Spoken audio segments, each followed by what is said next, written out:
লোকসভা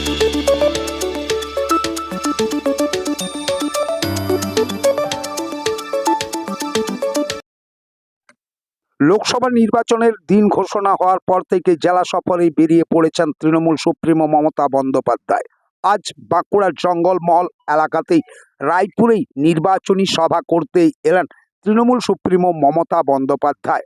আর মমতা বন্দ্যোপাধ্যায়ের সভাতেই দেখা গেল না সেরকম একটা লোকের ভিড়। তা দেখেই অনেকেই কটাক্ষ করছেন, তবে কি জঙ্গলমহলের মানুষ মুখ ফিরিয়ে নিচ্ছে তৃণমূল কংগ্রেসের থেকে?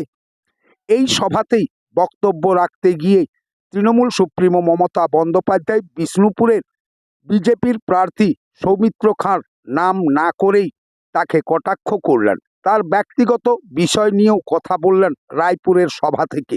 এ বিষয়ে সৌমিত্র খাঁর সাথে বাঁকুড়া এক্সপ্রেস টিভির এক প্রতিনিধি কথা বললে তিনিও কটাক্ষ করতে ছাড়লেন না। তিনি বললেন, তৃণমূল একটা চোরের দল, আমরা তা নই। আর একজন বিষ্ণুপুর নাইবা বললাম, তার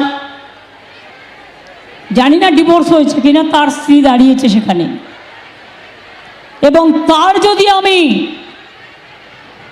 ফটোগুলো খুলি তাহলে বিষ্ণুপুরের মানুষ বুঝতে পারবেন বিজেপি কত আদর্শবান দল। যারা মিথ্যে কথা বলে বেড়ায়, সব ছবি আমার কাছে আছে। প্রথমে বলবো যে আপনি দীপক ঘোষকে মনে করুন দিদি, আর আমি চাইছি আপনি সামনে নিয়ে আসুন। এইবার স্বামী স্ত্রী কোথায় কোন পুরনো ছবি থাকলো, তার ছবি দিলেন, সেটা আলাদা ম্যাটার। শুধু এটুকুই বলবো, দম থাকলে অরিজিনাল ভাবে নিয়ে আসুন।